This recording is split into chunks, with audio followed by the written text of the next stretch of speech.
l'ADEME, c'est l'Agence de l'environnement et de la maîtrise de l'énergie. Nous sommes une agence d'État et on intervient sur 3 grandes questions. Comment on fait des économies d'énergie dans le bâtiment, dans le transport, dans les process industriels? Comment on fait de la chaleur renouvelable à partir de bois énergie, à partir de solaire thermique, à partir de méthanisation, enfin tous les procédés de... Oui, entendu, merci beaucoup. Voilà, de puiser des calories dans le sol, etc. Le 3e champ d'intervention, c'est l'économie circulaire. Comment on fait moins de déchets, comment on éco-conçoit nos biens et services. Alors pour ça, on accompagne des entreprises, des collectivités territoriales qui ont des projets de transition écologique. On ne participe jamais à la mise aux normes ou jamais au respect des réglementations. On est toujours loin devant et on essaye de préfigurer ce que pourraient être les solutions de demain. Alors, pourquoi on intervient aujourd'hui, nous, ADEME, dans ce cercle et à Experimenta parce qu'on est une agence essentiellement d'ingénieurs et de solutions extrêmement technologiques. Et comme les ingénieurs, on aime bien concevoir des choses finies, avec des solutions.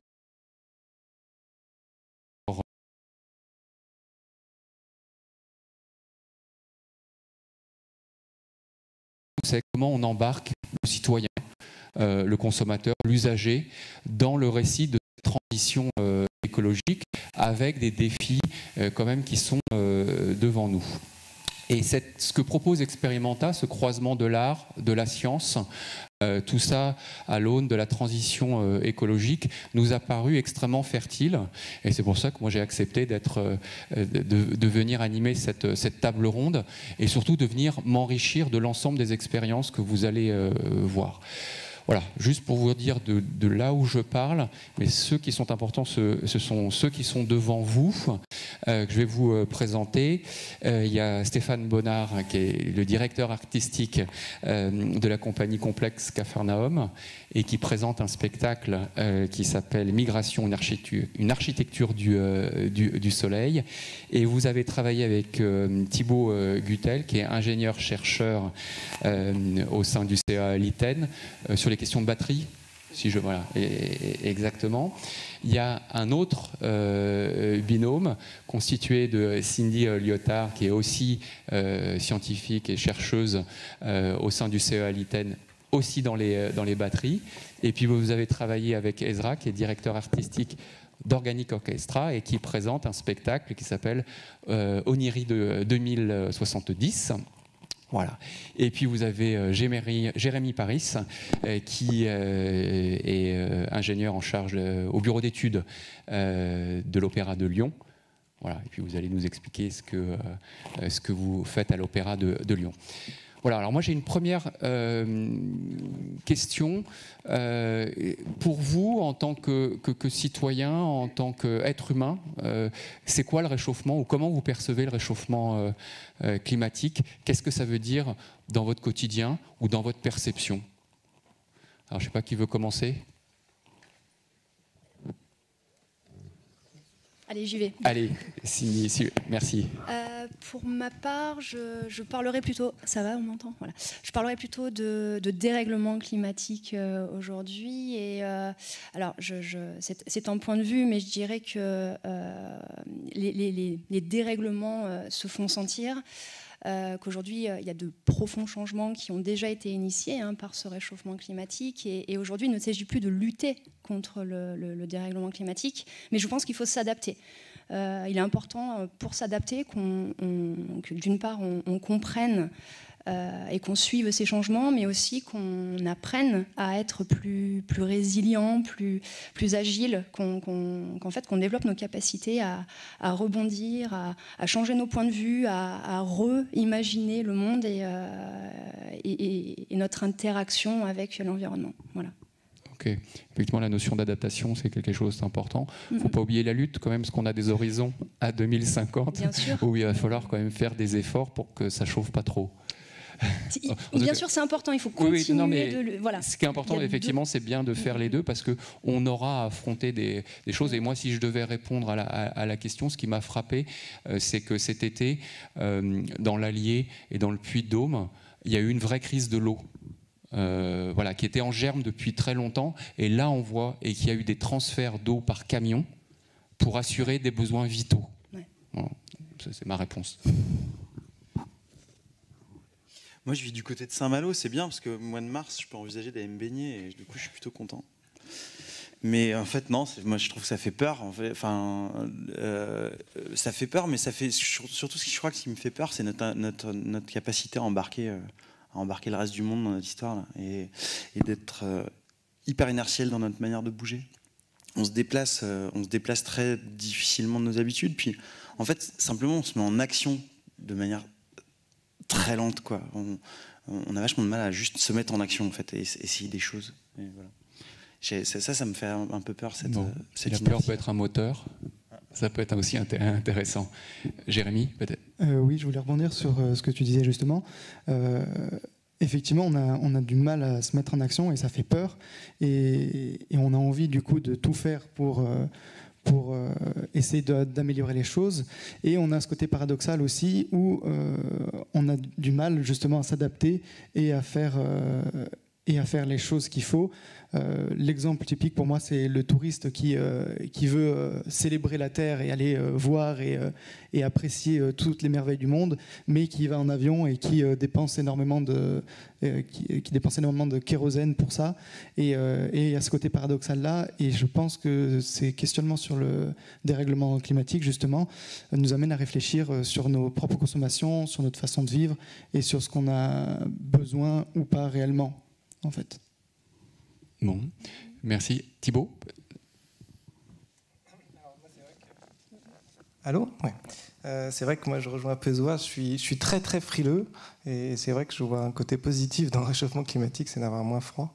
Mais bon, à côté de ça, on voit bien que c'est quand même un challenge qu'on va relever et que nos enfants vont relever et qui passe énormément par modifier nos modes de vie, nos modes de transport. Moi, c'est vrai qu'à titre personnel, j'ai découvert le vélo électrique, qui est quelque chose de formidable pour parcourir des distances qui étaient difficiles à parcourir avec un vélo classique. Donc je pense qu'il faudra qu'on fasse quand même certains sacrifices, notamment certaines habitudes de confort qu'on a prises et qui vont devoir évoluer pour répondre à ces challenges. Et pour finir quand même sur quelque chose de plus positif en tant que scientifique, pour moi, je vois... C'est quand même aussi une super opportunité pour développer des nouveaux matériaux, des nouvelles technologies, pour faire avancer ces problématiques et y répondre. Stéphane, sur ce réchauffement climatique ? Comment sortir de la sidération d'un avenir qu'on nous promet, malgré des tentatives de promesses qu'on va pouvoir s'en sortir, mais avec cette sensation qu'en fait chaque geste qu'on fait, c'est ça qui est assez pétrifiant, chaque geste qu'on fait finalement participe à accélérer le dérèglement. Ici, ces fauteuils, cet éclairage, les baskets que j'ont participent à. Et dans un monde qui est construit un peu autour d'une histoire de consommation, donc qui fait que chaque geste qu'on fait, effectivement, va participer à. Donc il y a quelque chose qui est assez fort. Et je pense à Günther Anders qui disait un peu ça, qui disait qu'à un moment, qui disait ça plus autour de la bombe atomique, mais qui disait qu'à un moment, l'homme a une capacité aujourd'hui technologique à pouvoir détruire plusieurs fois la planète. Il parlait de la bomba. Et en fait, il conçoit des choses, technologiquement parlant, qui le dépassent tellement qu'il n'arrive plus à mettre des mots dessus. Parce que c'est trop fort, c'est trop énorme, c'est trop gros. La bomba, c'est quelque chose qui nous dépasse complètement. On ne peut pas poser des mots dessus. Donc voilà, moi je me place à l'endroit où je suis, qui est celui de l'écriture, qui est celui de l'artiste, de dire quel récit écrire, quelle narration arriver à trouver pour parvenir à sortir de cette sidération. Voilà. Je n'ai pas forcément la clé encore, parce que c'est vraiment très, très, très, très gros, fort. Voilà. Bon, merci. On va voir quand même au travers de votre création, au travers des projets scientifiques que vous avez, des décisions que vous prenez, enfin, pour en avoir discuté avec vous, c'est déjà des mises en œuvre.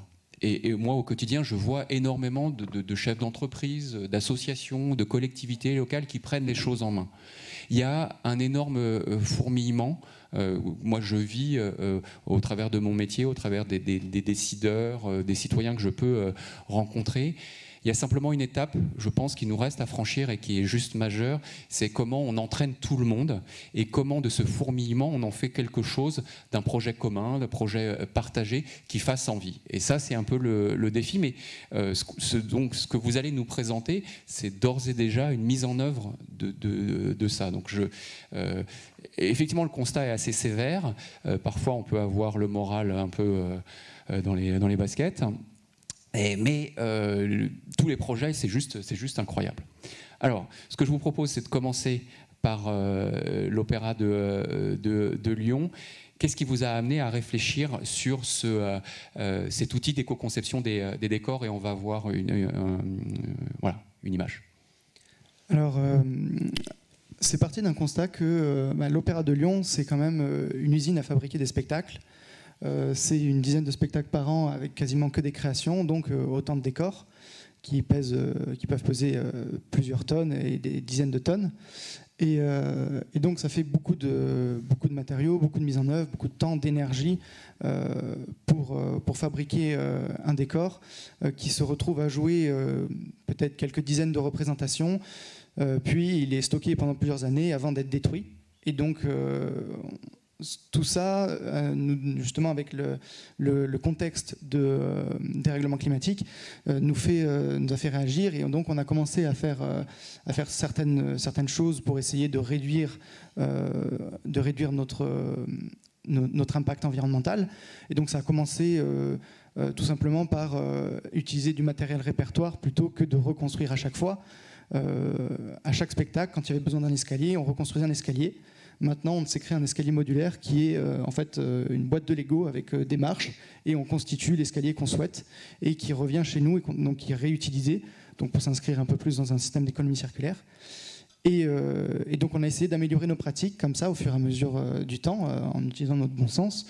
Et on s'est quand même dit à un moment, il faut quand même qu'on puisse évaluer réellement en fait l'impact de nos décors et surtout de ce qu'on fait pour réduire cet impact. Et donc nous est venue l'idée donc d'essayer de commencer à créer un outil d'évaluation d'impact environnemental. Donc nous avons nommé EDEOS pour Eco-Design Evaluation of Opera Assets. Et en fait, cet outil nous permet donc lorsqu'on reçoit une maquette d'un scénographe, donc, qui sont les maîtres d'œuvre à l'Opéra de Lyon, ils sont employés par l'Opéra de Lyon pour créer le spectacle, de pouvoir, en fait, en mesurant la maquette directement, on définit des solutions techniques, comment on va fabriquer tel mur, tel plafond, tel praticable, et cet outil nous permet donc d'évaluer l'impact environnemental de ces solutions techniques et de pouvoir comparer à si on décide par exemple de faire la structure en bois plutôt qu'en acier ou en aluminium, est-ce qu'on améliore nos pratiques ou pas. Et donc ça nous permet justement voilà, d'évaluer tout ça. Et donc il est bien avancé. On a commencé à l'utiliser notamment donc, sur ce spectacle-là qui a joué l'année dernière à l'Enchantress. Et donc ça permet de constater effectivement des choses des fois qui peuvent être contre-intuitives. Comme l'exemple que j'ai en tête, c'est qu'on a fait une comparaison entre utiliser un tulle en coton et un tulle en polyester, et nous on partait du principe que si c'est du coton, ça sera meilleur environnementalement parlant. Et en fait, il s'avère que le coton demande énormément d'eau, et quand on a rentré dans notre outil cette comparaison de nos deux scénarios, on s'est rendu compte en fait que l'impact du coton était énorme par rapport à l'impact d'un tulle en polyester. ce qui paraît un peu contre-intuitif. Mais après, ça fait poser d'autres questions sur qu'est-ce qu'on fait de ce déchet. Effectivement, le coton sera peut-être plus facilement recyclable que le polyester. Et après, en fonction de différentes solutions techniques, il y a d'autres contraintes qui rentrent en jeu, le poids, l'ergonomie pour les machinistes, pour les artistes, la sécurité. Et donc, il faut composer un peu avec tout ça. Et donc, cet outil nous permet en fait de rajouter la contrainte environnementale à toutes les contraintes qu'on avait au préalable lorsqu'on choisit comment fabriquer un décor. Et donc, ça, c'est un des projets sur lesquels travaille l'Opéra de Lyon. Et d'ailleurs, grâce à l'ADEME, on a pu développer cet outil-là. Et on travaille également sur un autre projet d'envergure qui s'appelle le projet OSCAR, pour Open Asset Circularity and Resource Efficiency, et qui est donc un projet financé par Europe Créative, donc qui est un financement européen, et dont le but du projet est de faire un état de l'art de ce qui existe déjà dans le monde du spectacle, quels moyens ont été employés et quels outils existent déjà en matière d'éco-conception, et ensuite d'essayer de trouver des nouvelles façons de travailler, que ce soit dans le management ou dans la conception, ou dans la gestion de nos déchets, etc., pour améliorer encore plus nos pratiques. Et donc tout ça, ce sont des projets qui sont en cours de développement et sur lesquels on travaille. On travaille également à créer du lien énormément avec d'autres maisons d'opéra, d'autres théâtres pour échanger nos pratiques justement et essayer de trouver des solutions qui permettent de tous se mettre d'accord pour aller de l'avant. Et c'est ce que vous disiez auparavant, c'était créer ce fourmillement aussi qui puisse continuer à évoluer et donc à rebondir chez d'autres personnes et dans d'autres institutions, et pour créer un mouvement aussi vertueux pour essayer d'améliorer nos pratiques d'éco-conception. D'accord. Merci. Je m'adresse au binôme Thibaut et Stéphane sur ce projet et cette réalisation Migration, une architecture du soleil. Qu'est-ce qui a fait votre collaboration? Quels sont les messages que vous voulez passer? Quelles sont les solutions que vous avez mises en œuvre sur ces questions de transition, d'écologie, ou enfin de ces sujets de préoccupation?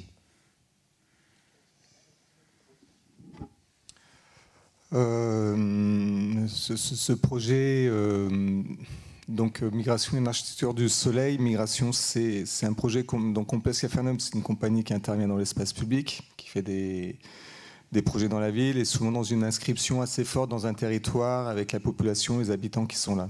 Je vais assez vite. C'est une compagnie qui est assez énergivore parce qu'on travaille avec beaucoup de vidéos, de sons, de lumière, voilà. Le projet Migration, qui est un peu particulier, c'est un projet d'architecture modulaire. C'est-à-dire que c'est des panneaux qu'on peut déplier dans tous les sens pour faire des formes très différentes. Et donc on installe ça dans un quartier, ça peut être un espace convivial, on peut prendre un repas, ça peut être un petit entresort théâtral, voilà. Et la question de l'énergie est assez centrale chez nous, je vous l'ai dit, on se déplace souvent dans la ville où on intervient, donc il y a une histoire de batterie. Donc voilà. Il y a eu un workshop qui a été organisé avec Art et Sciences. On a rencontré des industriels, des gens du CEA, et du coup on a eu l'envie d'attaquer cette question de l'énergie. Donc aujourd'hui, cette architecture modulaire, elle est équipée de panneaux solaires qui produisent de l'énergie et d'autres panneaux qui permettent de réceptionner et de stocker l'énergie. Voilà, tout simplement. Donc c'est assez simple comme dispositif, mais là où ça se tord un petit peu, c'est qu'en fait on a une quantité d'énergie limitée. Alors, enfin, il y a deux choses. D'une part, on rend visible en fait la production. L'idée, c'était de rendre vraiment visible la production d'énergie, quoi, et de se dire en fait qu'on appuie sur un bouton. Il y a un petit truc qui s'est passé avant pour que quand on appuie sur le bouton, l'ampoule s'éclaire.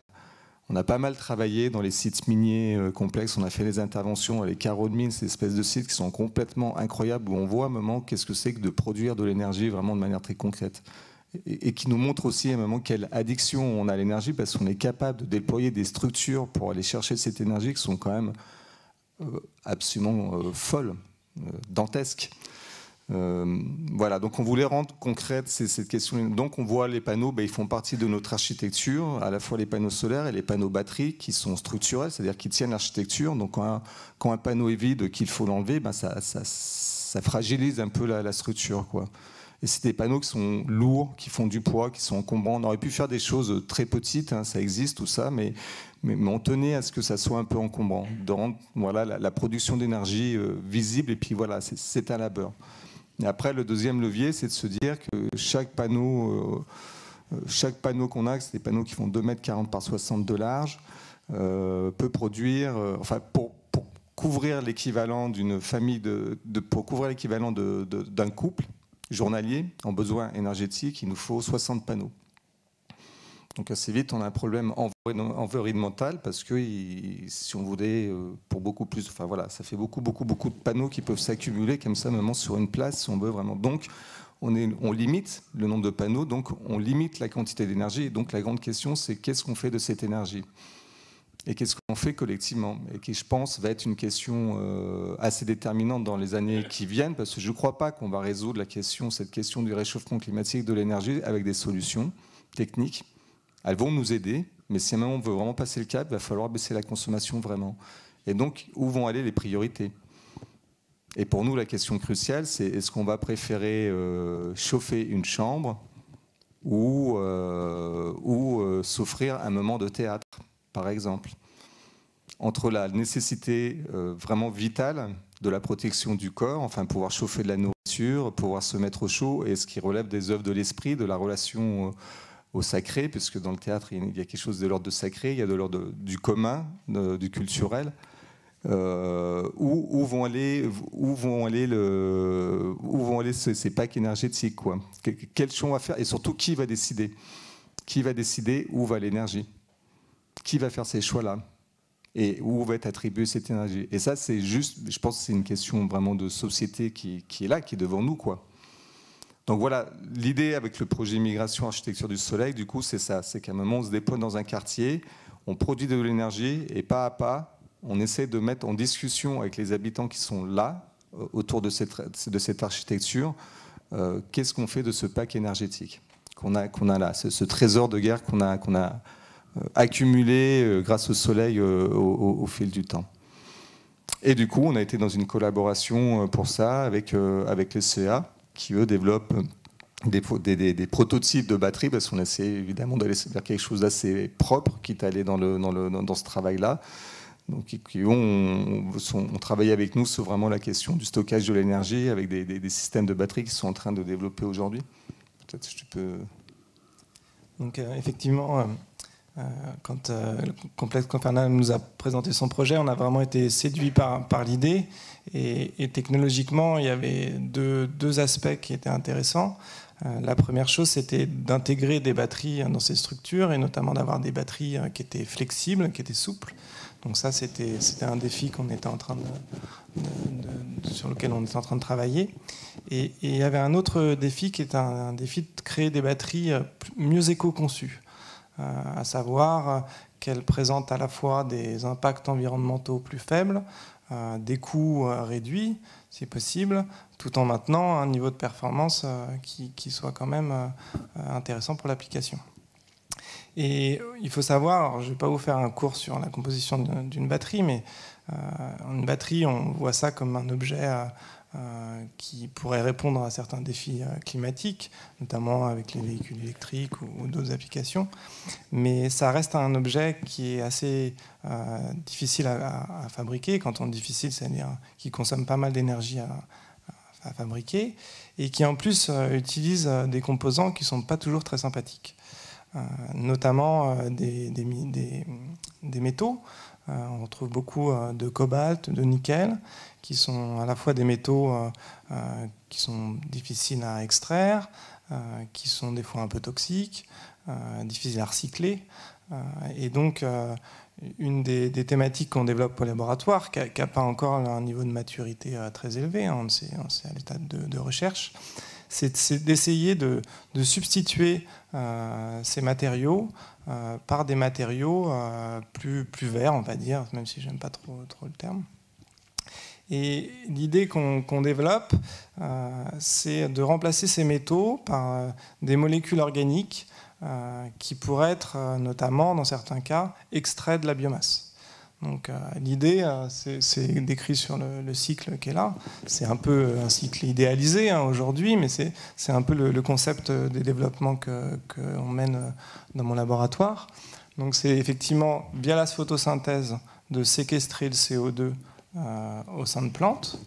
À partir de ces plantes, d'extraire des composés d'intérêt pour le stockage électrochimique.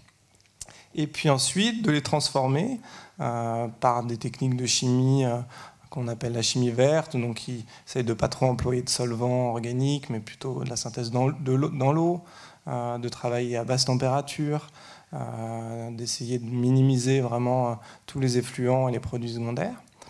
Et une fois qu'on a produit ce matériau, on essaye de l'intégrer et de fabriquer des batteries via des procédés qui sont également les plus propres possibles.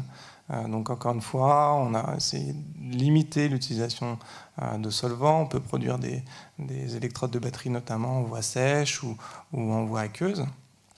Donc essayer vraiment de réfléchir sur tout le cycle de conception et de fabrication de la batterie pour avoir un impact environnemental le plus faible possible. Donc du coup, après, il y a l'usage. Ça, c'est vous qui décidez de comment vous utilisez la batterie et surtout, qu'est-ce que vous en faites en fin de vie. Et là encore, on a peut-être un atout à jouer avec cette technologie qu'on appelle les batteries organiques. C'est que ces composés sont potentiellement plus faciles à valoriser en fin de vie. Alors on peut, c'est peut-être la façon la moins élégante, mais on peut les brûler et refaire de l'énergie, régénérer du CO2 et ainsi fermer le cycle du carbone. Ou alors on peut essayer de les extraire de façon sélective. Si on trie ces batteries comme on peut le faire pour les piles actuellement ou pour certains emballages, on pourrait imaginer d'extraire les composés d'intérêt par dissolution dans l'eau, des choses de ce type, et réintroduire les composés, les revaloriser dans le cycle. Donc c'est un peu voilà, la philosophie qu'on essaye de suivre. Alors aujourd'hui, tout n'est pas si vert, si rose, on va dire. On n'utilise pas toujours des molécules qui viennent de la nature, donc des fois c'est plutôt des dérivés pétrochimiques, donc c'est quelque chose qu'on essaie de limiter. C'est pas toujours fait dans des conditions très vertes, donc tous ces aspects, c'est des choses sur lesquelles on travaille, mais on essaye de tendre vers ça pour réduire l'impact environnemental et le coût. Il y a vraiment des aspects coûts, le nickel notamment et le cobalt sont des métaux qui valent assez cher. Donc, si on veut rendre disponibles ces batteries pour tout le monde et tout le monde a le droit d'avoir accès à l'énergie, il faudra peut-être repenser un peu ce type d'objet. Donc voilà un petit peu la philosophie qu'on essaye de suivre.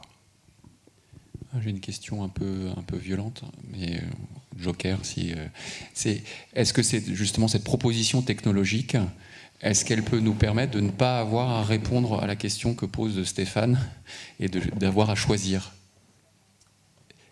D'abord, elle répond qu'au problème du stockage de l'énergie, donc il faudra quand même la produire et de façon aussi, on va dire, un minima sans produire de CO2 et dans l'idéal avec des énergies renouvelables. On peut imaginer de fabriquer beaucoup de batteries avec cette technologie-là, ce principe-là. Maintenant, au jour d'aujourd'hui, on sait qu'on n'arrivera probablement pas aux performances des batteries conventionnelles. Donc, est-ce que l'usager sera d'accord pour avoir un téléphone qui pèse peut-être 2 fois plus lourd ou qui est 2 fois plus volumineux, si tant est que la batterie a un impact environnemental plus faible? Et c'est là où la question des usagers et des usages est importante. Ça, c'est un aspect. Sur l'aspect recyclage, moi, je suis toujours agréablement surpris de voir qu'on a créé pour certains produits à fort impact environnemental des circuits de recyclage qui sont quand même assez efficaces pour le verre, pour les piles. Donc si on, ne serait-ce qu'on retraitait bien ces composés-là, ces produits-là, on pourrait quand même aussi réinjecter et avoir une économie effectivement plus circulaire, plus bouclée, qui consommerait moins de matériaux. Non, mais effectivement, c'est bien tout le cycle qui est à repenser et à mettre l'usager au cœur de cette réflexion-là. Stéphane, dans ce que vous avez mis en place de l'autre côté, est-ce que vous pouvez décrire justement le cheminement de l'installation ou du film qu'on voit? Parce que pour moi, c'est juste, pour moi, ça a été assez vertigineux, parce que il y a un enchaînement, et je pense qu'au travers de ça, on parle à tout le monde, et ça pose des questions. Et j'insiste, alors peut-être ce serait peut-être pas bien de le raconter si les gens ne l'ont pas vu, mais allez, non, je pense qu'il faut qu'on en parle quand même. Donc pour Expérimenta, on a fait une petite installation vidéo avec plusieurs écrans. Voilà, c'est une espèce de petite cabine de projection qui raconte une histoire, qui est peut-être vraie, peut-être pas, qui raconte l'histoire de notre compagnie qui à un moment s'est dit il faut qu'on aille sur la transition énergétique, c'est important. Et donc il faut qu'on soit autonome en énergie, il y a une prise de conscience et on démonte tout ce qu'on a fait jusqu'à présent et on fait complètement autre chose et on se rend autonome d'un point de vue énergétique. Parce qu'il y a un gars parmi nous qui a dit les gars, vous vous rendez compte, 2020, on ne peut pas continuer, voilà, il faut faire autrement. Et donc on démonte tout et on se lance sur une nouvelle formule qui est donc autonome en énergie et ça marche. Et ça marche très bien parce qu'en plus c'est dans l'air du temps de produire des projets qui sont autonomes. Forcément, il y a un truc, c'est impactant, donc ça marche très bien et on se met à beaucoup tourner avec ce projet-là, quoi. Et comme on tourne beaucoup, vous savez ce que c'est, quand on est tourné, on est fatigué, c'est pas facile tous les jours, voilà. Donc à un moment, il y en a un, il y a Riri par exemple. Riri, il est un peu frileux comme garçon, donc il s'est acheté un petit chauffage d'appoint le soir parce que ça caillait un peu, voilà. Puis Simon, c'est un peu l'inverse. Simon, c'est quelqu'un qui supporte pas le chaud, donc il s'est acheté une petite glacière portative et tout ça. On y prend sur la batterie, mais bon, ça marche bien, quoi. Et puis il y a un soir où en fait le spectacle n'a pas lieu parce que pendant la journée, on a trop tiré sur la batterie pour nos petits besoins personnels les uns les autres et finalement le spectacle n'a pas lieu, quoi. Donc là, on se réunit tous en disant mince, qu'est-ce qu'on a fait, on a déliré. Et donc, on refait les comptes de qu'est-ce qu'on a comme énergie entre les besoins, et ça revient sur cette question du choix, les besoins personnels et les besoins nécessaires pour le spectacle. Et en parallèle de ça, en fait, la foi, ça c'est une donnée qui pour moi est importante, au moment où en fait... où cette prise de conscience, elle se fait à un moment où on a été invité par un organisme mondialement connu, qui préparait une très très grande fête et qui voulait qu'on participe, et donc nous on n'a pas pu faire nos spectacles et donc on refait des comptes pendant que la fête se met en place de l'organisme mondialement connu. Et je trouve qu'il y a aussi je pense que cette fameuse transition, elle va là où j'ai l'impression qu'il y a un endroit de blocage quand même qui est quasi sociologique, ou je sais pas, c'est-à-dire que tant qu'il y aura cette sensation qu'il y a des gens qui sont dans le rang 8 avec les bras en l'air en disant « Wouhou, c'est super, je ne vois pas pourquoi moi j'irais m'accrocher à la barre en disant « Mais non, mais le grand 8, au bout, il n'y a plus de rail, quoi. » Moi aussi, j'ai envie de faire « Wouhou, quoi. » Et je trouve qu'il y a un peu ce truc-là entre une prise de conscience d'un côté, mais aussi, à un autre endroit, une débauche absolue et qui reste encore le marqueur fort de modèle. Les footballeurs, on sent les premiers porteurs, quoi.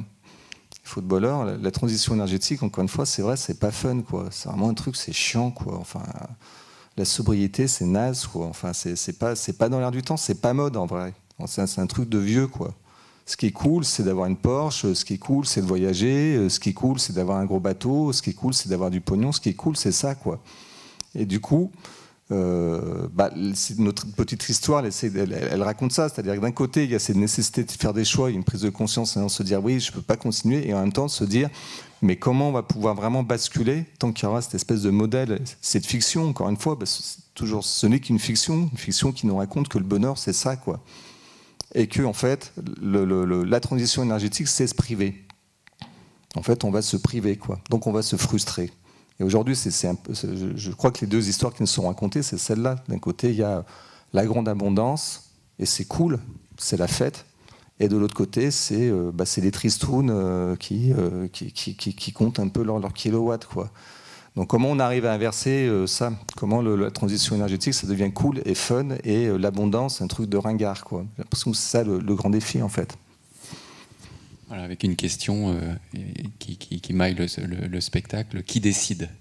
Oui, oui. Voilà, et puis bon, alors, oui. on dit pas la fin, mais qui décide? Voilà, et c'est vraiment juste passionnant. Sur Oniri 2070, il y a cette rencontre avec les habitants que Juliette interroge et qui constitue, qui contribue au spectacle. Je le dis mal, mais Ezra, peut-être comment ça se passe, justement, Oniri 2070? Qu'est-ce que c'est? Alors, Oniri 2070, Oniri est une cité mouvante qui va naître à la fin des années 60, des prochaines années 60. Et nous, on essaie de se plonger à cette époque-là. Et Juliette a mené tout un tas d'entretiens. En fait, Juliette est chanteuse, mais elle est d'abord documentariste. Son métier, c'est ça. Et elle s'est prêtée au jeu pendant 2 ans d'aller mener des entretiens et de proposer à des gens de nous raconter Oniri tel qu'ils le voient au présent, en se projetant dans 50 ans et en essayant d'avoir une vision positive de cet avenir-là, comme pour par la fiction, se donner une ligne de mire, un horizon qui serait plus désirable que celui de se concentrer sur nos données que va continuer de boire Google. Et en fait, voilà, il y a tout un tas de parcours, tout un tas de gens, des gens qui ont beaucoup réfléchi à des histoires de cités dans la prospection, des gens anodins qu'on a rencontrés sur la route. Et effectivement, on essaie de constituer un récit avec ces bribes de discours qui sont très différents les uns des autres.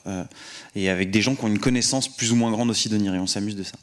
On met ça en musique et en vidéo, avec tout en direct. Alex Machfeld qui fabrique de la vidéo avec tout un tas de procédés mécaniques et optiques. Et moi avec des systèmes de boucle où j'enregistre ma voix, j'enregistre des petits objets, etc. Et finalement, on a des pratiques qui sont organiques, mécaniques, électroniques, numériques. On se sert depuis longtemps de machines, d'ordinateurs, de programmes qu'on a développés pour pouvoir manipuler la matière, voilà, et la projeter, la diffuser, l'amplifier.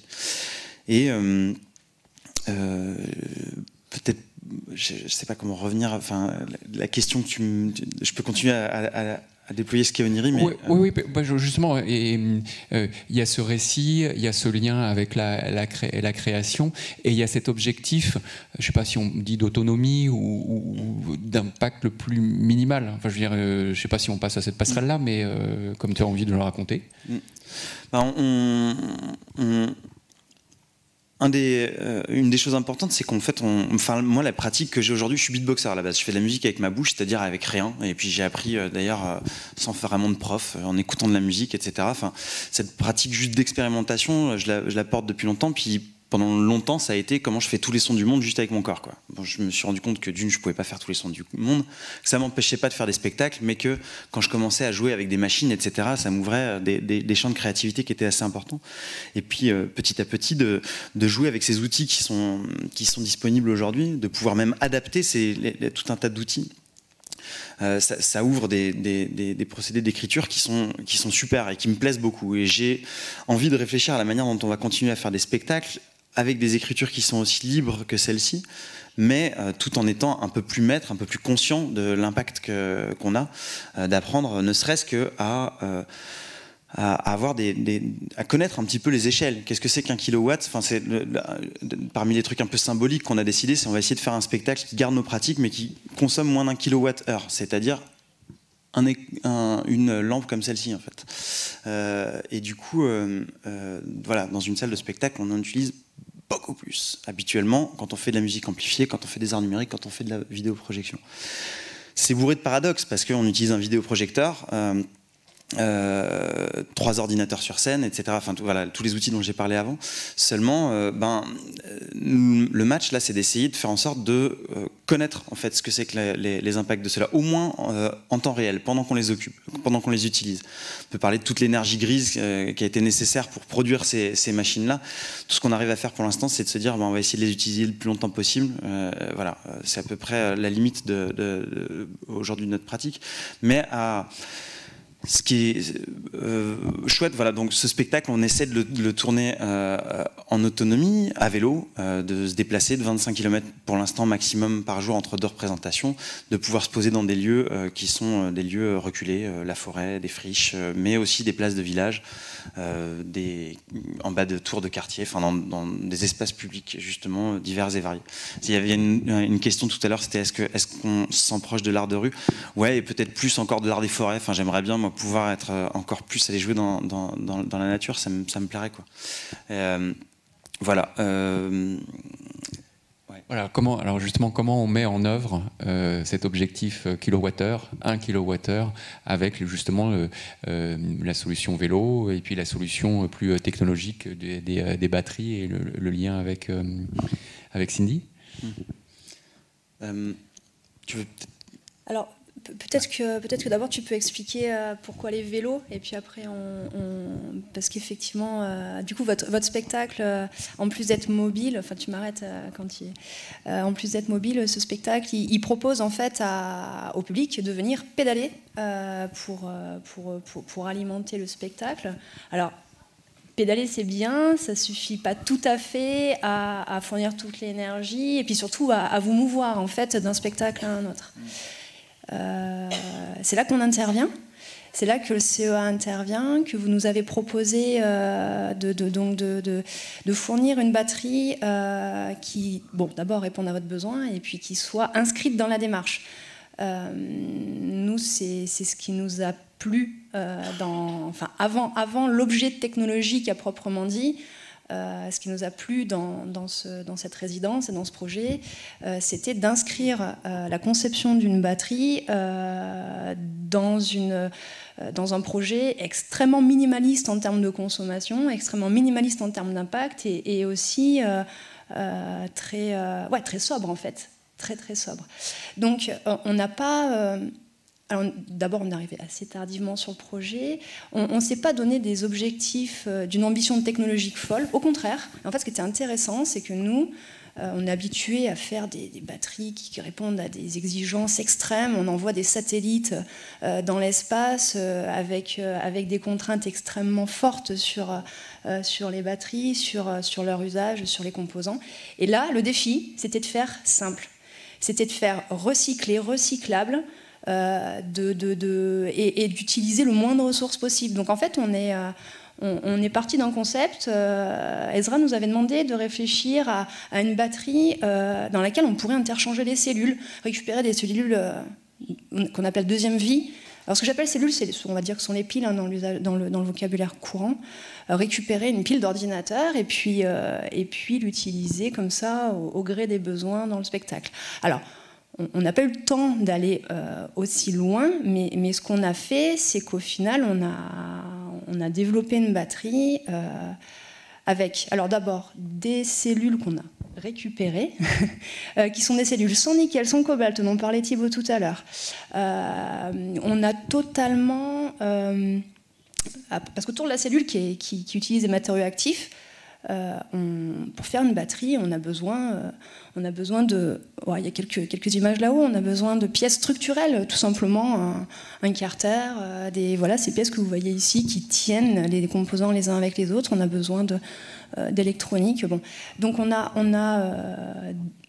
a utilisé énormément de matériaux recyclés. On a fait beaucoup d'impression 3D. C'est une batterie qui est la plus imprimée de toutes celles qu'on a pu réaliser jusqu'ici. Et donc on s'est attaché à faire des choses qui soient très simples en termes de conception et qui soient aussi très simples à démonter. On parlait tout à l'heure de recyclage, c'est un gros enjeu, un énorme enjeu dans notre secteur d'activité. Et là, on a développé une batterie qui, habituellement, on a de la soudure, on a des procédés de fabrication dans les batteries qui font que, où on colle, on soude, on a des procédés de fabrication qui font qu'à la fin, on a une batterie qui est difficilement recyclable. On a du mal à séparer les éléments des uns des autres. Celle-ci, elle est complètement démontable. Voilà. Donc, je crois qu'en termes de description techniques. Alors on n'a pas réussi à réaliser tout ce qu'on aurait voulu, mais peu importe, parce qu'on finalement on arrive assez tardivement. Mais aujourd'hui, la batterie existe, elle est là, elle est fonctionnelle, elle ne répond pas encore à tous les besoins. Mais dans cette expérience, on s'est enrichi d'une démarche commune qui est une démarche de faire le plus sobrement possible quelque chose un spectacle complet, plus la mobilité qui est associée.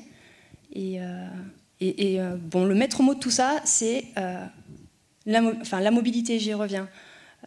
Comment on se met en action. J'essaie de relier un petit peu tous les thèmes dont on a parlé, mais tous ont fait écho à notre expérience commune. On s'est mis en action autrement, de façon la plus sobre possible. Voilà, c'est ce que vous tirez de cette expérience, voilà. Effectivement de ce croisement qui n'est pas forcément naturel, en fait, que les artistes aillent chercher des scientifiques, des chercheurs, ils vont chercher des solutions, mais visiblement ça va au-delà, en fait. Donc, je pose la question, est-ce que ça va au-delà? Est-ce qu'il naît quelque chose? Je poserai la question à Stéphane et Thibaut, et puis je poserai la question à Jérémy de savoir comment l'outil est accueilli par les scénographes et comment se fait la relation, quoi. De manière évidente, pour nous, il y a déjà beaucoup de connaissances qui naissent de ces échanges. Du coup, il y a un paquet d'expertise ici dans les labos là, d'expertise technique, d'expertise plus réglementaire, etc. Il y a tout un tas d'enjeux importants sur lesquels on apprend.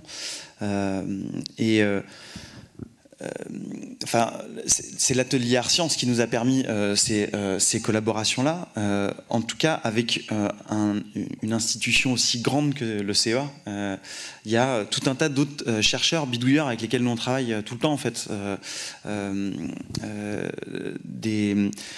Voilà, avec surtout une appétence du bricolage et une manière de faire un peu en système D. Là, ça nous a permis de pouvoir passer un petit peu des caps au-dessus. Kevin, qui est juste là, on s'est amusé à récupérer 120 batteries d'ordinateurs portables comme ça, et à commencer à enlever toutes les cellules 18650, c'est les petites piles qui sont à l'intérieur de ces trucs. Moi j'ai commencé à enlever ça avec un couteau, tout ça.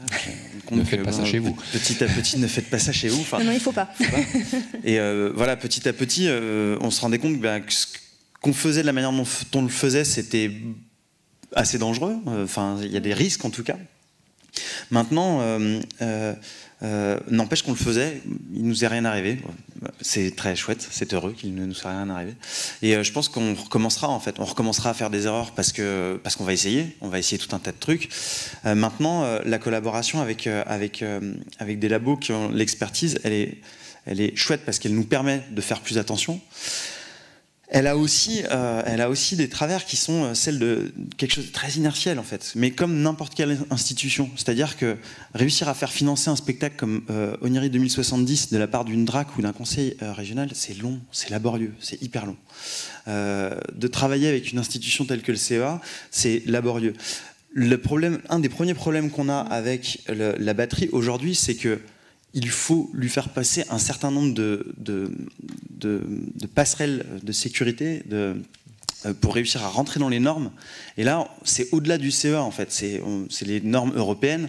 Avant de faire en sorte de pouvoir avoir une batterie qui serait fonctionnelle et de réussir à jouer avec, tout ça est très, très, très, très long. Et je suis très content qu'on arrive à créer des ponts avec des humains qui ont envie, à l'intérieur de leur endroit, de faire des déplacements. Ça fait des choses, ça reste hyper long, mais au moins, il se passe des choses qui sont chouettes. Là. Et juste conclurai, je rebondis donc sur ce que tu viens de dire, parce que en fait, Ezra décrit un mouvement, lui, il est parti du bricolage, il est allé un peu plus haut, et nous, à l'inverse, c'est ça qui est intéressant, on s'est croisés entre les deux. Nous, à l'inverse, on a l'habitude, on est souvent impliqués dans des programmes de recherche qui sont extrêmement longs et qui adressent des verrous technologiques extrêmement pointus. On a de multiples partenaires qui sont internationaux, plus ou moins gros, et là, on a été forcés de travailler de façon extrêmement...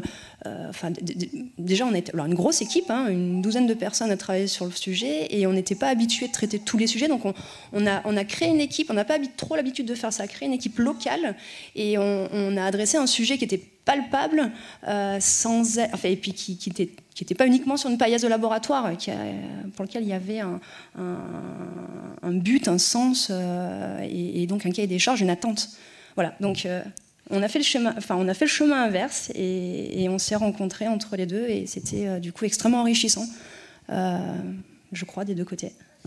Je vais laisser la parole après, parce qu'il faut que ça circule un peu, mais je pense que peut-être le plus important, ce qu'on apprend énormément à travers cette création, et je crois à tous les niveaux, c'est que ça nous oblige à de la transdisciplinarité, c'est-à-dire pas seulement à de la pluridisciplinarité, c'est-à-dire travailler ensemble les uns avec les autres. Non, ça nous oblige à nous déplacer, à apprendre à pratiquer d'autres disciplines, à apprendre des connaissances. Et ces déplacements-là individuels, je crois qu'ils sont nécessaires quand on pense écologie, c'est-à-dire l'économie, la technique, en fait tout. En fait, on est obligé de regarder à 360, d'apprendre et de se déplacer. Stéphane, Thibaut, qu'est-ce que vous retirez vous de cette collaboration? C'est vrai que moi, les challenges, je les ai rappelés en dehors de l'aspect environnemental. Il y avait des aspects intégration qui m'intéressent beaucoup. On n'a malheureusement pas pu non plus aller au bout de ça, mais aujourd'hui, il y a beaucoup de jeux de blagues qui se construisent autour de la batterie, sans forcément l'intégrer de façon notamment belle. C'est vrai que c'est étonnant, on est avec des artistes. Moi, quand on me parle d'artistes, j'ai envie de voir quelque chose de beau. Et ce que ça a initié, peut-être de façon un peu secondaire, c'est pourquoi on ne pourrait pas faire des batteries qui soient jolies, des batteries qui s'intègrent mieux dans notre quotidien, parce qu'il va y en avoir partout.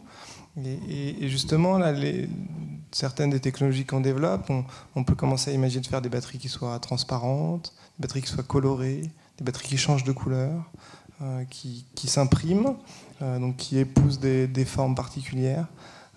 Et du coup, pour pousser plus loin le concept, c'est ce genre d'ouverture qu'on conduit certaines des discussions qu'on a pu avoir avec Stéphane. Non, ben oui, c'est vrai que maman, on a bien fantasmé là-dessus, parce que nous, on est bien on a bien montré la technique qui est mise en œuvre dans nos spectacles. On a bien que tout soit vu. Enfin, c'est toujours ce truc de rendre compte de ce qui est là. On n'est pas trop dans la magie du spectacle où tout disparaît. Donc, on a bien fantasmé. Puis bon, après, il y a un principe de réalité qui fait qu'aujourd'hui, c'est pas encore possible, mais à un moment, on est bien parti là-dessus. Et après, la transdisciplinarité, je crois que c'est un truc qui est important, mais qui est même juste au-delà de la condition écologique, qui de toute façon je crois, pour les artistes, est vital à un moment pour pas parce que le milieu artistique est comme tous les milieux, c'est un petit milieu où on peut très vite être en vase clos entre artistes. Il y a un moment de se retrouver à se frotter, à se confronter avec des personnalités, on va dire, de la société civile. Pour le dire très rapidement, c'est juste vital pour rester un tout petit peu ancré dans la réalité de ce monde, quoi. Donc ça, c'est toujours des moments qui sont bien, parce que c'est des manières de penser, c'est des vocabulaires, c'est des rythmes qui sont différents des tiens. Et du coup, au moment, il faut arriver à trouver un terrain d'entente, quoi. Comment tu me parles et comment moi je te parle et comment on arrive à un moment à se comprendre, quoi. Donc on se contamine les uns les autres et ça fait bouger des choses dans la tête qui sont importantes. Okay. Et alors, à l'Opéra de Lyon, comment les scénographes, les artistes accueillent l'outil? Est-ce qu'ils en ont connaissance? Et est-ce que ça fait bouger des lignes? Alors, déjà, il faut savoir que à l'Opéra de Lyon, même de manière générale dans les opéras lyriques, contrairement à ce que disait Stéphane, où eux, ils veulent voir toute l'architecture et tout ça, généralement, les scénographes ne veulent pas qu'on voit la technique. Il faut qu'on voit que l'idée artistique, que la vision qu'ils en avaient, que ce qu'ils avaient présenté sur leur maquette. Et donc, il y a effectivement cette discussion à avoir avec eux constamment de techniquement, nous, on ne peut pas faire ça, ça va forcément changer un peu l'idée artistique. Donc, il y a toujours cette négociation, effectivement, ce va-et-vient de discuter, faire des compromis, en fait, tout simplement.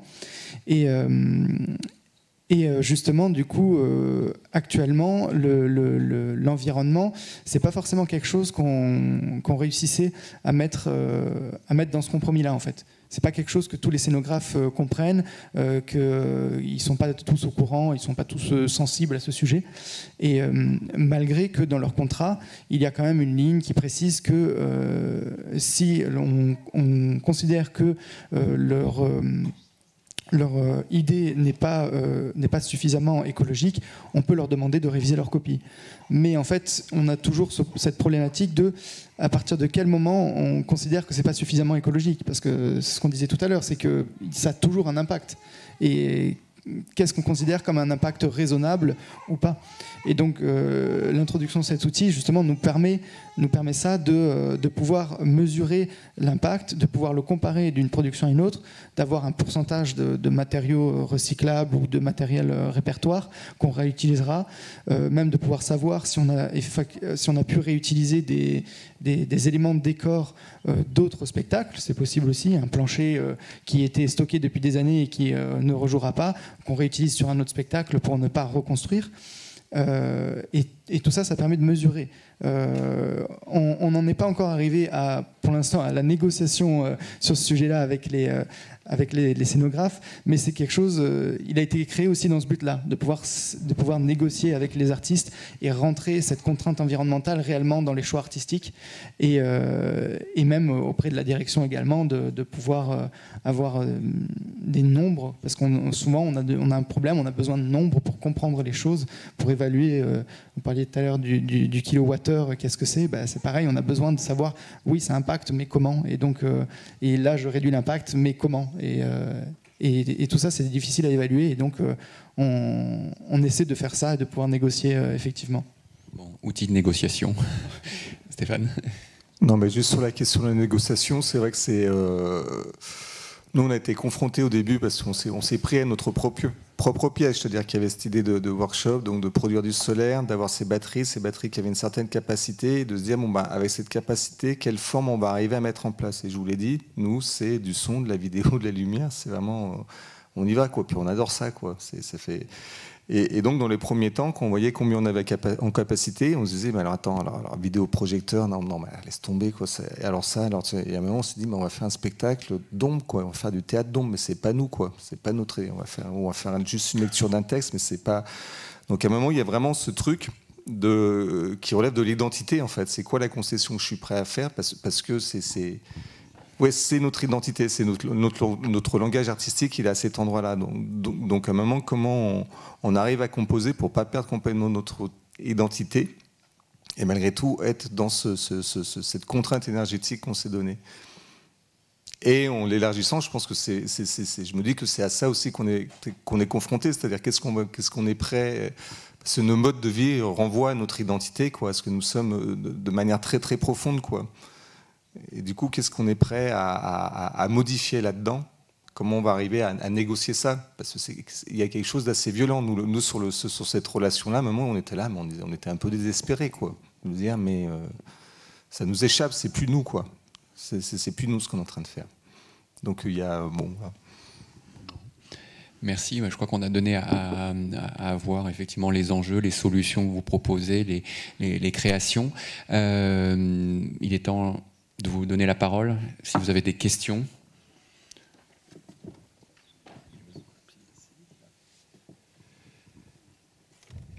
Oui, bien sûr.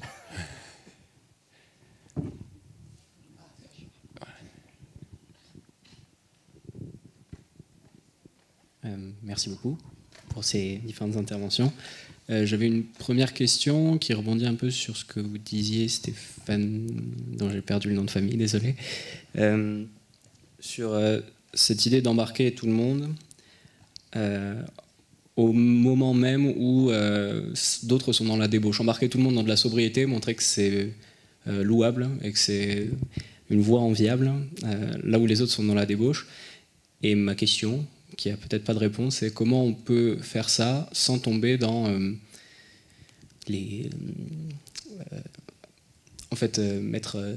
faire de l'écolo-shaming, ce mot n'existe pas, mais montrer que ça c'est mal, que la débauche c'est pas bien, et avec ces concepts de bien et de mal, comment plutôt donner envie sans tomber dans quelque chose de négatif pour ceux qui sont dans la débauche.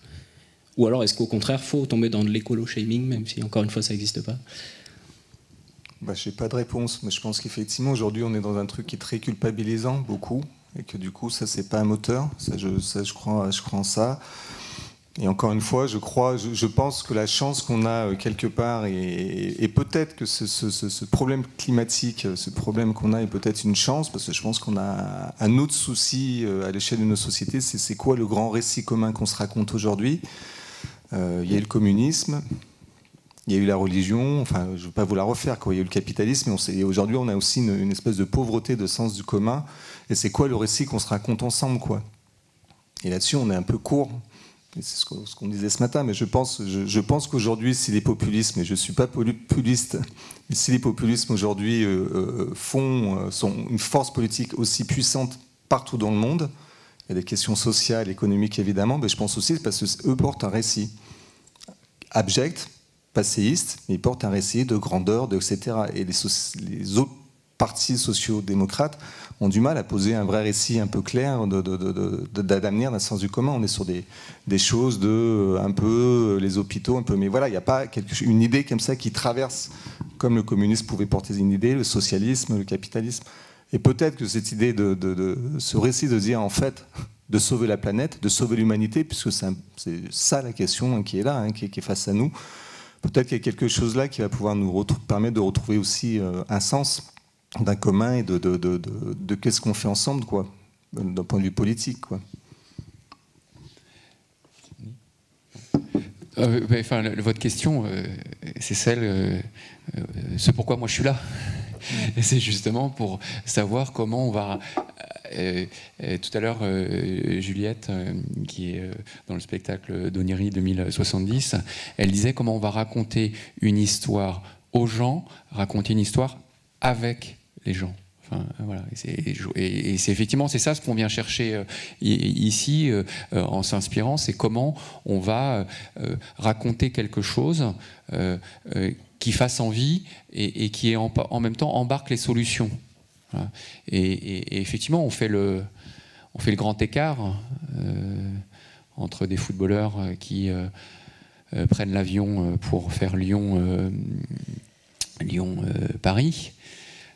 Voilà, c'est un petit peu bizarre, alors qu'il y a quand même des solutions assez faciles aussi. Voilà. Et puis il y a eu un tweet là-dessus où on voit, et gentiment, il monte dans un jet. Bon, ça a suscité des contre-tweets derrière, mais ça raconte pas forcément la bonne histoire. Et c'est ça la difficulté, c'est que probablement ça raconte une belle histoire, que c'est cool effectivement d'aller à Paris en avion parce que c'est facile, on est tous ensemble dans l'avion. Et puis pour d'autres, c'est vraiment pas cool. Et c'est comment ces deux populations,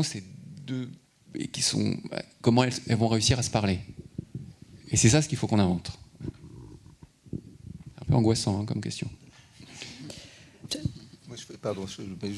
Moi, je crois qu'il faudrait qu'on parvienne à annuler la Coupe du Monde de football au Qatar. Mais vraiment, parce que c'est un geste qui serait d'une puissance, mais pour dire, là, on change de paradigme, quoi. Là, on arrête. Parce qu'on sait ce que ça va être vraiment, vraiment terrible. Au Qatar, ça va vraiment, vraiment, vraiment, mais vraiment être terrible. Franchement, la Coupe du Monde de foot, c'est assez terrible. Mais je parle du bilan, je parle pas du sport en lui-même, de tout. Et au Qatar, enfin, il y a déjà eu les championnats du monde d'athlétisme, où je sais plus, où les stades sont climatisés, à ciel ouvert. Enfin, c'est vraiment, vraiment... C'est terrible, quoi. Et je pense qu'il faudrait pouvoir annuler la Coupe du Monde de football, ça serait peut-être le début d'une forme de récit en disant, bah non, en fait, on peut fonctionner autrement, peut-être. Je sais pas. Alors, si je peux compléter, alors je vous rejoins complètement dans l'idée d'envoyer des symboles forts, mais pour répondre à la question aussi qui était posée sur le bien, le mal, moi je rêve quand même d'un monde dans lequel on arrête de culpabiliser personnellement, je me sens très coupable et très responsable de l'impact que j'ai sur mon environnement. Et voilà, je vous fais un petit peu part de mon chemin personnel. Je crois vraiment beaucoup plus dans les messages positifs, dans la valorisation qu'on peut essayer d'amener, au contraire, des actions qui favorisent la prise en compte de l'environnement. Et je crois, puisqu'on est dans art et sciences, je crois que la création artistique est un bon vecteur de messages positifs, de valorisation de cette démarche écologique, parce qu'elle la rend belle, elle la rend accessible à tous, elle va dans la rue, on l'a vu un petit peu avec vos créations, avec toutes vos créations. Et voilà, je voulais juste ajouter ça. Voilà, au-delà de la culpabilité qu'on peut donner sur ceux qui font mal, vos créations artistiques sont, à mon avis, un gros vecteur de messages positifs autour de l'écologie. Puis je crois qu'il faut aussi croire en la science et en la technologie. Et on passera sûrement par des changements de mode de vie, mais je pense qu'il y a vraiment aussi un challenge pour les scientifiques pour réinventer aussi la façon dont on produit et on stocke l'énergie. Et j'ose espérer qu'on trouvera des solutions pour justement pas arriver à une décroissance ou peut-être pas non plus totalement bouleverser certaines habitudes qu'on a prises et qu'on aime et qu'on n'a pas envie d'abandonner. Monsieur ? Oui, merci pour la qualité de l'exposé, c'est extrêmement intéressant. Oui, à la fois des artistes qui produisent des récits, qui sont des récits forts, qui nous disent des choses du monde, des scientifiques, d'une institution publique qui est le CEA, qui collabore, Art Sciences, des choses concrètes qui en sortent. On a vu des exemples.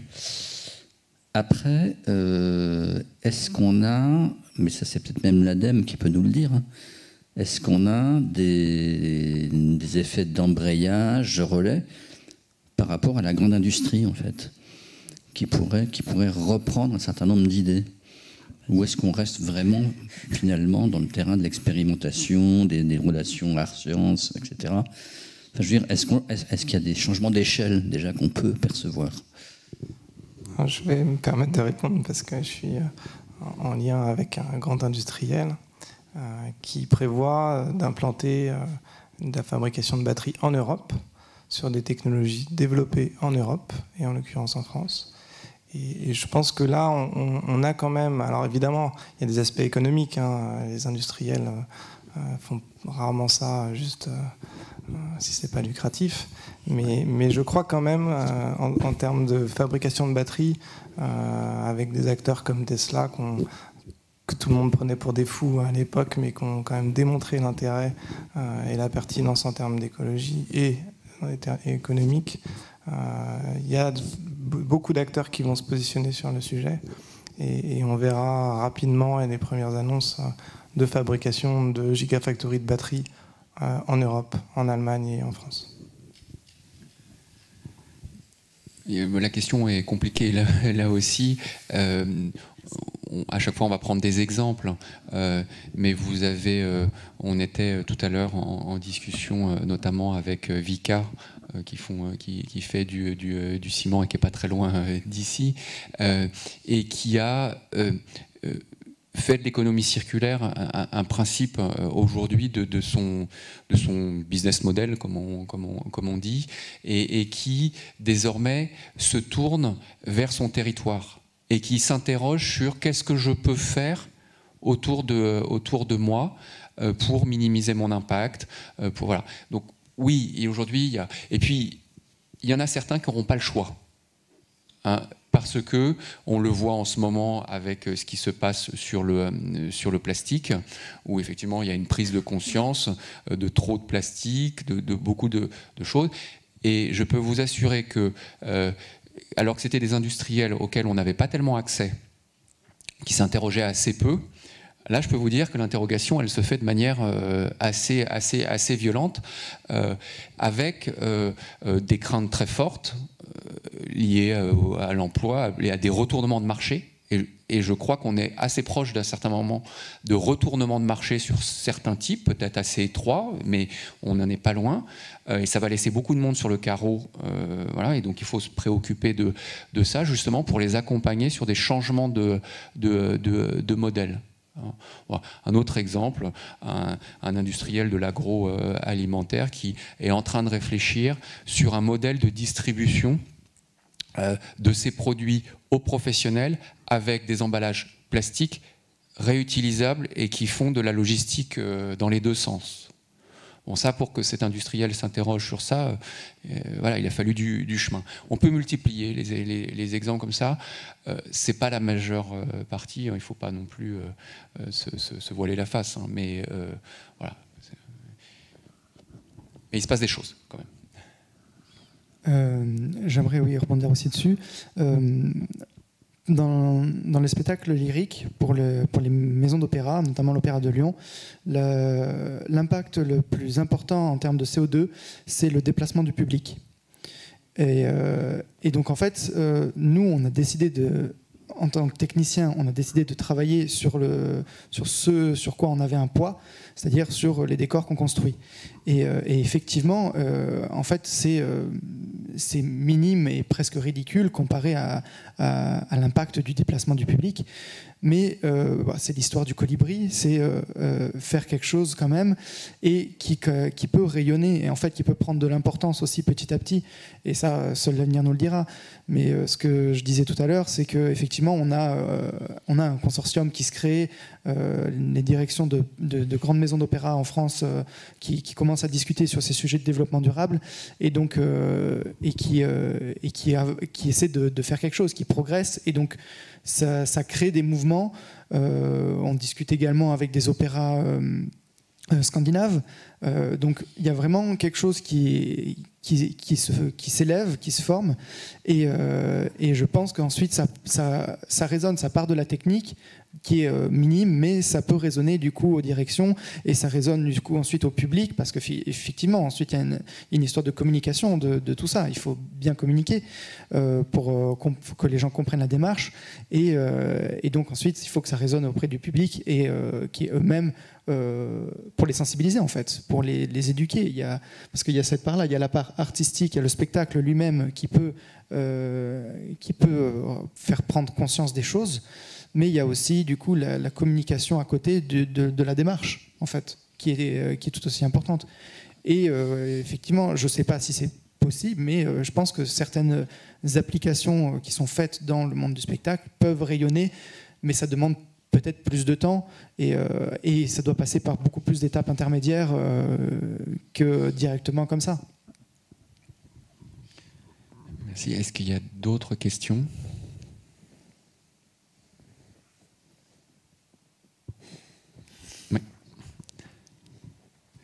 Une question plus facile ? Différente. Ok. C'est par rapport au fait que tous les spectacles et les techniques qui ont été proposées aujourd'hui parlent notamment d'autonomie, et donc de stockage énergétique, de stockage électrique, d'autonomie. Et du coup, je voulais poser la question, aussi bien d'un point de vue technique que presque artistique ou philosophique, la place des réseaux d'énergie dans la transition pour vous. Pourquoi avoir fait ce choix de l'autonomie ? Et est-ce que vous voyez malgré tout une place pour les réseaux d'énergie, donc pas seulement un réseau électrique, un réseau peut-être de chaleur, d'autres types de réseaux ? Votre vision là-dessus ? Alors Ezra. Stéphane, peut-être ? Non, c'est une question qu'on s'est souvent posée en plus dans la créa, parce que des fois, typiquement dans la salle dans laquelle on est là-haut, pour faire des performances, ça n'a pas beaucoup de sens qu'on soit débranché en fait. Le jus est là, on va cycler des batteries pour rien, etc.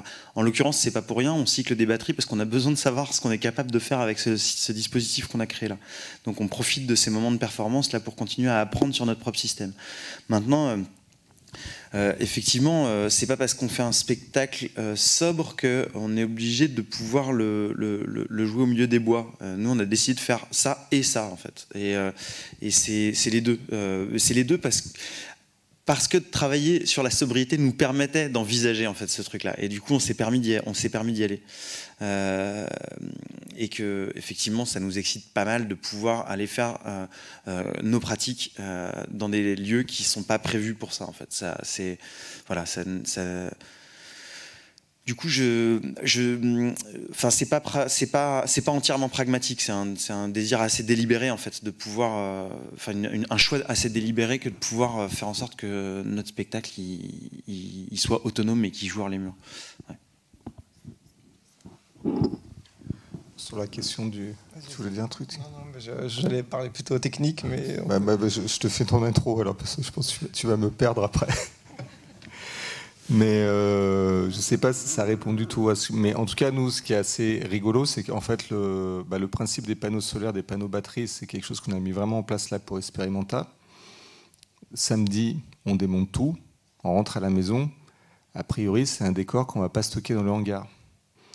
Donc, on va sortir les panneaux et on va charger. Et donc, qu'est-ce qu'on va faire de l'énergie qu'on va récupérer? Ça, on ne l'a pas hyper anticipé. On s'en est rendu compte là tout dernièrement en disant mais en fait les panneaux, quand on va revenir, on ne va pas les ranger, quoi. Enfin, donc en fait de fait on se retrouve le verre est dans le fruit, mais de manière jolie. C'est plutôt un joli verre parce qu'on se retrouve à se dire bon bah ok, maintenant on produit. Est-ce qu'on charge d'autres batteries? Est-ce qu'on fait un petit circuit fermé juste pour les frigos? Enfin voilà, donc on se retrouve un peu dans une histoire comme ça, un peu malgré nous, mais plutôt bien. Je voulais revenir un peu sur les réseaux. C'est vrai qu'aujourd'hui, tout est interconnecté. Donc, ça a un gros avantage, c'est que ça permet de produire à un endroit et de l'utiliser à un autre. Cependant, ça nécessite quand même de stocker quelque part. Et ça, c'est quelque chose qu'on n'avait pas l'habitude de faire. Et c'est pour ça que l'électricité est en train de prendre autant d'importance. Parce que même si on ne la stocke pas très bien, on arrive à stocker cette énergie. Donc ça, c'est une première chose. Mais quand on a dit ça, tout n'est pas interconnecté. Il y a aussi des endroits où il n'y a pas de lien avec le réseau électrique. Et là, on arrive dans des problématiques d'autonomie où, effectivement, encore une fois, produire et stocker localement, cette fois-ci, de l'électricité. Oui. Oui, j'avais juste deux petites choses. Par rapport à Oniri, en fait, j'ai pas vu en fait ce que vous avez fait. Est-ce que du coup, ce message en fait de souci de l'environnement, il est dans votre mise en scène, dans ce que vous essayez de communiquer, parce que c'est clairement présent dans le spectacle Migration. On voit enfin, je vais pas tout révéler, mais du coup, on voit qu'il faut faire quelque chose. Du coup, pour Oniri. Est-ce que tu peux redire la question? En fait, je voulais juste savoir, puisqu'on parle d'enjeux environnementaux, donc vous avez fait le choix en termes techniques sur l'autonomie de la mise en scène de ce que vous proposez, d'être autonome, etc., de réfléchir aux enjeux environnementaux. Mais est-ce que cette notion d'environnement, en fait, il est également comme message dans ce que vous donnez à voir avec Oniri? Oui. Alors scénographiquement parce qu'on prend à partie des gens pour pédaler, pour produire du jus pendant le spectacle, ça fait partie des trucs. Mais je pense davantage encore dans les propos qui sont défendus, c'est-à-dire qu'il y a pas mal de gens là qu'on a interrogés, qui nous ont prêté leurs rêves et leurs mots pour le spectacle et qui Luc Schuiten, par exemple, qui nous parle de communication interespèces et de vivre dans les bois, dans des cabanes. Il y a JP, qui est quelqu'un qui vit 8 mois de l'année dans le Sahara occidental, qui se déplace et qui nous parle de la manière dont il va rester nomade quand il aura quitté son moteur à explosion. C'est Anaïs qui est grecque et qui nous parle des frontières qui vont se passer sous la flotte dans la Méditerranée et comment on va continuer de réussir à traverser ces frontières pour passer d'un continent à l'autre. Enfin, ouais, en fait, c'est des discours des gens qui comptent une vision que j'espère écologique du futur, quoi. Et mon autre question, c'était plutôt sur les territoires et là où du coup vous pouvez donner à voir ce que vous avez mis en place. Du coup, vous parliez du fait que c'était les personnes qui allaient voir les spectacles qui étaient les plus émetteurs en CO2, du coup, et de l'envie d'aller jouer dans les bois. Moi, j'habite à la campagne, en montagne, et du coup, c'est vrai que l'offre artistique et culturelle, elle est moindre par rapport à des gros centres urbains. Et du coup, ma question, c'était, est-ce que, du coup, ça vous donne envie aussi, de par cette autonomie, d'aller investir d'autres territoires, voilà, pour aller chercher les publics et qu'ils ne soient pas obligés de prendre leur voiture, par exemple. Ouais, à fond. En fait, là, on se retrouve. On a des trucs qui sont urbains, mais on a surtout des trucs qui se passent dans les campagnes, en fait, dans les tournées qui sont en train de s'organiser là. Dans des petits villages, voire même hors des villages. En fait, oui, on est en train de. Alors. Ce qui est paradoxal là-dedans, c'est qu'il y a des gens qui font des bornes pour venir nous voir dans les. C'est pas forcément les gens des hameaux autour qui. Enfin, tu vois, c'est pas nécessairement les gens des hameaux qui viennent. Mais, ce boulot, en fait, il est super à mener en ce moment-là avec les lieux. C'est un vrai déplacement quand même. Enfin, même s'il y a tout un tas de lieux qui ont pratiqué du hors les murs de manière plus ou moins saisonnière, plus ou moins occasionnelle, etc. Réussir à déplacer la logique du one shot pour réussir à construire des parcours de territoire avec d'autres acteurs, de réussir à aller auprès des publics, ou amener les publics dans des endroits qui ne sont pas les endroits habituels, ça tisse tout un tas de rapports sur les territoires qui sont longs, laborieux. Économiquement, c'est pas forcément hyper facile, mais c'est en train de se passer. Et surtout, là, les quelques partenaires, nous, avec qui, dont l'Hexagone, dont le VIP à Saint-Nazaire, la Nouvelle Vague à Saint-Malo, etc., ils sont pas très nombreux, on les compte pas sur les deux mains, là, comme ça, sur les 10 doigts. N'empêche qu'ils sont maintenant, là, tous en train d'être super contents d'avoir fait ce choix il y a 6 ou 8 mois pour la saison qui est en train d'arriver, parce qu'il y a des vraiment jolies choses qui sont en train de se passer sur ces territoires-là. Et ils ont, je crois, tous envie de reproduire le truc, quoi. Stéphane, tu voulais...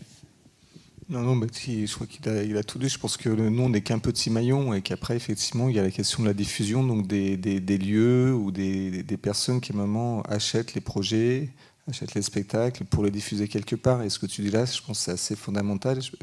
Il y a quelques lieux qui le font, mais c'est vrai qu'à un moment, les lieux, c'est aussi pris dans une logique de première, de nouveauté, de one-shot, de pas de série, qui fait qu'à un moment, tous les efforts qui peuvent être faits, il y avait un théâtre là, qui était là hier, et eux, ils sont vraiment là-dedans, c'est-à-dire qu'ils ont toute une programmation qui est assez militante sur la question énergétique du futur, etc. Et ils se rendent compte qu'au quotidien, ils sont vraiment très très loin. Ils n'arrivent pas à déplacer ça aujourd'hui dans leur mode de fonctionnement. Bon, voilà. Bon. Peut-être juste sur la question des territoires et des réseaux. Parce qu'effectivement aujourd'hui on a une vision quand même très centralisée de notre modèle énergétique, où effectivement la question du réseau elle est juste essentielle parce qu'elle va le plus loin, mais aujourd'hui quand même on est en train de changer de ce modèle énergie. Il est en train d'évoluer vers quelque chose de plus territorial, vers d'intégration de nouvelles énergies, et ces nouvelles énergies elles demandent du stockage, elles demandent des boucles plus courtes et des choses qui sont plus complexes à mettre à l'œuvre, et où les questions de stockage deviennent vraiment essentielles. À Saint-Julien-d'Euquin ou Anquin, c'est dans la Drôme, il y a un petit village qui est en train de réfléchir sur leur autonomie énergétique avec de l'hydrogène, avec du stockage batterie, avec des véhicules, et ça, parce qu'ils sont à un endroit où ça fait sens. Voilà. Mais la question elle est vraiment passionnante parce que justement c'est d'un passage très centralisé où c'est simple, c'est simple, non c'est pas simple, mais c'est facile en tout cas, et il y a quelqu'un qui coordonne tout, à quelque chose de beaucoup plus local et qui va mixer toutes les sources d'énergie. Le chaud, peut-être le froid et l'électricité. Voilà. C'est ça ce qui rend passionnant les choses. Alors, vraiment une dernière question, parce qu'on m'a dit qu'il fallait finir à 19h, et si la pendule que je vois là, vous voyez ma montre aussi, monsieur. J'espère qu'elle n'est pas difficile. Non, mais en fait, pour tout ça aussi, il faut des gens qui maîtrisent la technique. Hein, donc, il faut des ingénieurs avec un E ou pas. Et donc, c'est plutôt une question d'ailleurs pour les gens du CEA. Moi, j'ai une formation d'ingénieur des mines, en fait, Paris Tech, et on ne m'a jamais parlé à l'époque d'écologie. Enfin, c'était un truc, non, il y a 40 ans. Hein. On parlait d'innovation, mais pas d'écologie. Est-ce qu'aujourd'hui, vous constatez qu'il y a quand même une nouvelle génération de jeunes filles qui arrivent et qui ont cette préoccupation vraiment en tête et qui ont envie de faire quelque chose? Alors, est-ce que je peux répondre? Alors, pour ma part, pour répondre rapidement, j'ai un cursus mine Paris Tech aussi, et je me suis spécialisée dans la question de l'énergie. Donc oui, ces cursus existent, et c'était il y a 15 ans. 40. Voilà. Jérémy. Non, mais bon, ça, voilà, on est aujourd'hui pleinement, mais et on reçoit des étudiants beaucoup au CEA. Ils ont tous, alors c'est pas forcément le sujet principal de leur formation, mais aujourd'hui c'est complètement démocratisé. On apprend aux jeunes ingénieurs à réfléchir, à éco-réfléchir et à regarder dans le cycle de vie. Oui, Jérémy. Pour ma part, je suis ingénieur également de l'INSA de Lyon, et je suis sorti en 2016, donc il y a 4 ans. Et j'ai fait de la mécanique, donc, mais en termes d'éco-conception, je n'ai quasiment eu aucun cours. Alors, il y a eu du remaniement depuis, et donc maintenant c'est intégré. Donc ils ont des cours d'éco-conception maintenant dans l'école, mais c'est pour dire que ça existe effectivement depuis longtemps, mais c'est pas implémenté partout, et c'est toujours en cours d'évolution, et il y a encore besoin d'éducation, même des professeurs, qui eux-mêmes ne sont pas au courant forcément de ces sujets-là, en fait. Et c'est les professeurs qui eux-mêmes sont moteurs de donner ces formations-là. Et donc ça passe d'abord par eux également. Thibaut. En tant que chimiste, c'est vrai que dès l'école, on parlait déjà des principes de la chimie verte. Donc je pense qu'on a été sensibilisés. Je trouve que la nouvelle génération l'est encore plus. Ils se revendiquent, ils pensent écologie. Après, est-ce que ça se traduit dans leur comportement? La question est toujours là, quoi. C'est que c'est gentil de dire je suis écolo, mais si ça se traduit pas dans les actes, donc ils sont aussi quand même très consommateurs des écrans, qui sont pas forcément des choses qui sont anodines en termes d'empreinte environnementale. Voilà.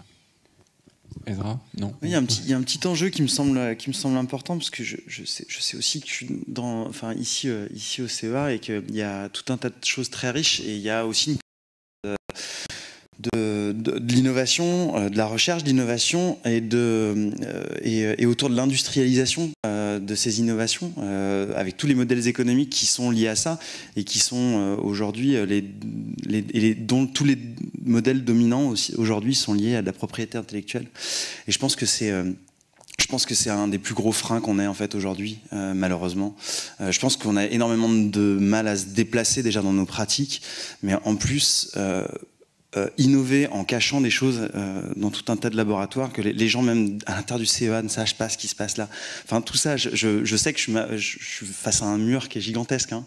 N'empêche que je crois pas qu'on va se déplacer vite si on a cette inertie-là de cacher des choses sur autant de temps, de bloquer des espaces. Je me suis retrouvé face à un objet qui serait complètement, je peux pas trop parler de son fonctionnement, mais autour de la récupération des batteries et tout, qui est juste génial en fait, dont on a besoin aujourd'hui, nous déjà depuis 2 ans, dont tout un tas de gens ont besoin.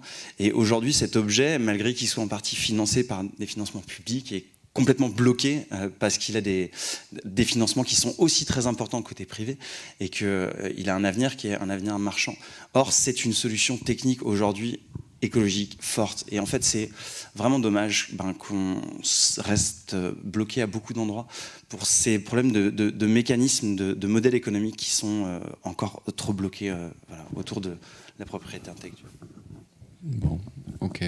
Allez, je vous propose de clore maintenant, parce qu'on m'a dit 19h, c'est fini. Merci à vous 5, parce que c'était vraiment passionnant. Pour moi, j'ai beaucoup aimé. Je ne sais pas si je traduis quelque chose du public, mais en tout cas, pour moi, ça a été très, très enrichissant, et cette journée, c'était une belle journée. Merci à vous. Merci. Merci.